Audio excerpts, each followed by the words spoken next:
GeM TV நேயர்களுக்கு வணக்கம். இப்போது நாம் பார்க்க போவது சிங்கப்பூர் சலூன் படத்தினுடைய திரை விமர்சனம். சிங்கப்பூர் சலூன் படத்தில் ஆர்ஜே பாலாஜி, சத்யராஜ், மீனாட்சி சௌத்ரி, லால், ரோபோ சங்கர் மற்றும் பலர் நடித்திருக்கிறார்கள். விவேக் மெர்வின் இசையமைத்திருக்கிறார். கதை திரைக்கதை வசனம் எழுதி இயக்கியிருக்கிறார் கோகுல்.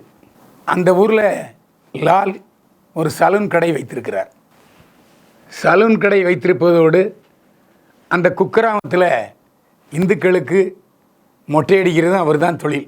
அதே போல் இஸ்லாமியர்களுக்கு சின்ன வயசில் பசங்களுக்கு சுன்னத்து பண்ணுறதும் அவர் தான். இந்த சூழ்நிலையில் ஆர்ஜே பாலாஜியும் அவருடைய இந்து நண்பரும் ரொம்ப ஃப்ரெண்டாக இருப்பாங்க.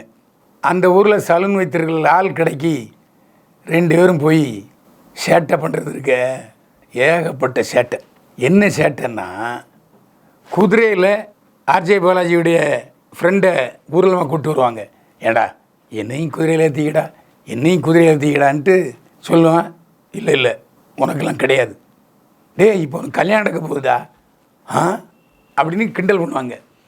ஆனால் அது சுன்னத்து கல்யாணம்ன்ட்டு அந்த இஸ்லாமிய சிறுவனுக்கும் தெரியாது, ஆர்ஜே பாலாஜிக்கும் தெரியாது. வீல்னு ஒரு அறால் கட் பண்ணிடுவார் லால். அதில் இருந்து அந்த பையனுக்கு லால் மேலே கோபம். திடீர்னு லால் அவங்க வீட்டுக்கு வருவார். ஆர்ஜே பாலாஜி சின்ன பையனாக இருக்கும்போது நாங்கள் பிடிச்சி வச்சுருப்பாங்க. ஐயையோ இவன் சின்னத்து பண்ண தான் வரான் லால்னு சொல்லி பயந்துக்கிட்டு அவன் கையை இப்படி மறைச்சிருப்பான். அந்த நேரத்தில் லால் மொட்டை அடிச்சிடுவார். ஏன்னா இந்த பையனுக்கு எது சுண்ணத்து மொட்டை தானே. அதனால் மொட்டை அடித்ததால் ஆர்ஜே பாலாஜிக்கு பிடிக்காது, சுண்ணத்து பண்ணதுனால இந்த இஸ்லாமிய சிறுவனுக்கு பிடிக்காது. போய் கல்லை விட்டு எறிவாங்க. லாலை கண்டாலே இந்த 2 பேருக்கும் எரிச்சல்.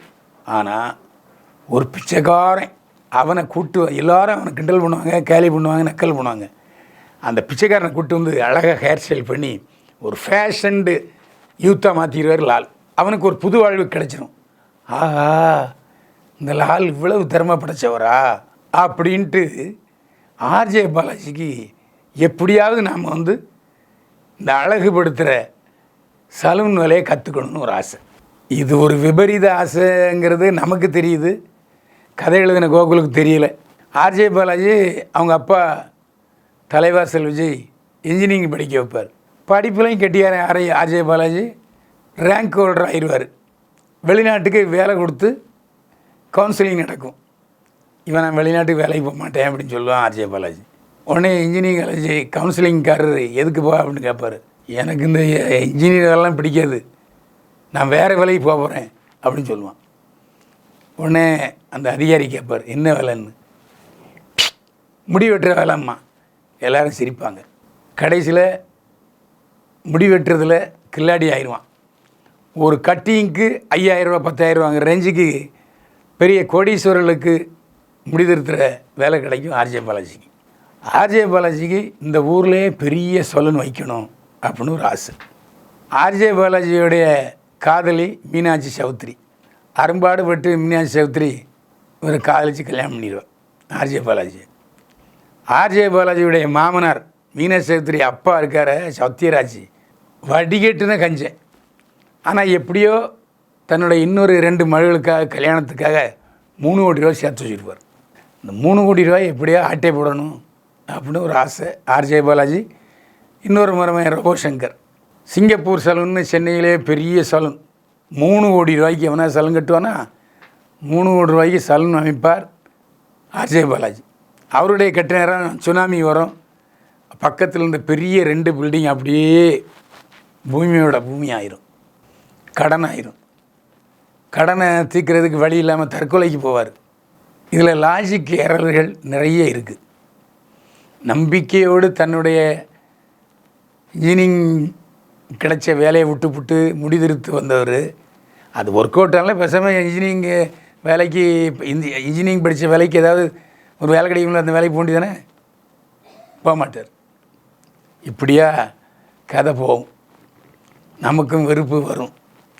ஆர்ஜே பாலாஜிக்கு குருவி தலையில் பனங்காய் வச்ச மாதிரி. இந்த படம் இன்டர்வல் வரைக்கும் சத்யராஜ் சூப்பர் காமெடி. சத்யராஜ் இது வரைக்கும் வில்லனாக பார்த்துருக்கோம், கதாநாயகனாக பார்த்துருக்கோம், குணச்சித்திர நடிகராக பார்த்துருக்கோம், அளவச்சிற கேரக்டரை பார்த்துருக்கோம், மணிவண்ணனோட காமெடி சீனில் பார்த்துருக்கோம். இந்த படத்தில் வித்தியாசமான காமெடியின் உச்சத்தை தொட்டிருக்காரு சத்யராஜ். இப்படியும் அவனை எனக்கு நடிக்க வருண்டா சொல்லி குலுங்க சிரிக்க வைத்திருக்கிறார். 30 வருஷத்துக்கு முன்னால் சுருளிராஜன் இதே மாதிரி ஒரு கஞ்சனா ஒரு படத்தில் நடிச்சிருப்பார். அதோடைய பரிணாமம் வளர்ச்சி தான் சத்யராஜ் வயிறு குலுங்க சிரிக்க வைக்கிறார் இன்டர்வல் வரைக்கும். இன்டர்வலுக்கு அப்புறம் டைரக்டருக்கு என்ன கதை பண்ணுறது, எப்படி கதை பண்ணுறது எப்படின்னு தெரியாமல் ஏதோ சொதப்பல் மாதிரி அந்த இடத்த காலி பண்ண சொல்கிறாங்க. காலி பண்ண மாட்டேங்கிறாரு. அந்த இடத்த அவங்களோட போராடுறாரு. ஆக ஆர்ஜே பாலாஜியுடைய லட்சியம் திசை திரும்புது. அங்கே தான் படம் விழுது. நீ அந்த சிங்கப்பூர் சலூன் நடத்தி பெரிய சலூன் கடை வெற்றிகரமாக லாபம் தர்ற மாதிரி இருந்தால் பரவாயில்ல. சலூன் கடையை அப்படியே மூடிட்டு அப்படியே இந்த போராட்ட களத்தில் இறங்கிடுவார். போராட்ட களத்தில் இறங்கி போராடுறதுக்கு எஸ்ஏ சூர்யாவா, விஜயா, அஜித்தா, ஆர்ஜே பாலாஜி முகத்தை தொடர்ந்து 2 மணி நேரம் பார்க்கவே முடியாது நம்மளால். அப்படி ஒரு டைப்பு மனுஷன். எப்போ பார்த்தாலும் இஞ்சி தின்ன குரங்கு மாதிரியே இருப்பார். ஆனால் அவருடைய இயக்கத்தில் மூக்குத்தி அம்மன் நயன்தாராவுக்காக ஓடிச்சு, எல்கேஜி அரசியல் நையாண்டிக்காக ஓடிச்சு. அந்த நேரம் நல்லா இருந்துச்சு. இப்போ 7:30 ஆரம்பிச்சு நமக்கு தெரில. அவருக்கு ஒத்து வராத இல்லை நடிக்க தெரியாத ஒரு பாத்திரத்தை ஏற்றி பாவம் பேந்த முழிக்கிறார். அவர் பேந்த முழிக்கிறனால நம்ம ஏண்டா இந்த படத்துக்கு வந்தோன்னு ஆகிப்போச்சு. சலூனுக்கு போனீங்கன்னா நம்ம முடியை அழகுபடுத்துவாங்க. ஆனால் சலூனு நம்ம வெட்டி போட்ட மயிரில் அப்படி அசிங்கமாக கிடக்கும். சலூன் கடைக்காரருக்கு பெரிய சொத்து என்னென்னா அந்த மயிர் தான். அந்த மாதிரி தான் படமும் இருக்குது. மீனாட்சி சௌத்ரி கொஞ்சம் நல்லா நடிச்சிருக்கு, அழகாக இருக்குது. ஆனால் அதுக்கான பாத்திரம் இல்லை. இப்போ அடுத்து விஜய் படத்தில் கோட் படத்தில் அதான் கதாநாயகிங்கிறாங்க.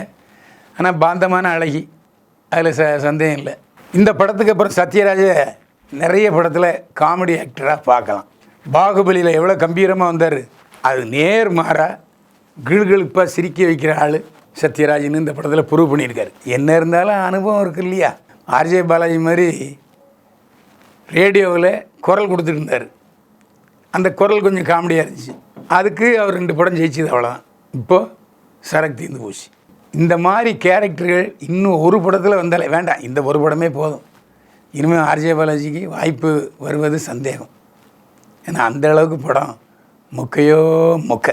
இந்த படத்தை காசு கொடுத்துட்டு இன்டர்வல் வரைக்கும் பார்த்துட்டு நீங்கள் போகிறதா இருந்தால் உங்களுக்கு சந்தோஷம் மிஞ்சும். இன்டர்வலுக்கு வரும் படம் பார்த்தீங்கன்னு வச்சிங்க, நீங்களே மயிரை பிச்சுக்கிட்டு வெளியே வந்துடுவீங்க. அந்த அளவுக்கு போர். சிங்கப்பூர் சலூனு படத்துக்கு போனீங்க, மொட்டை அடித்து விட்ருவாங்க. பார்த்துங்க. சிங்கப்பூர் சலூன் 100க்கு 23 மதிப்பெண்கள் பைல்வான் பார்வையில்.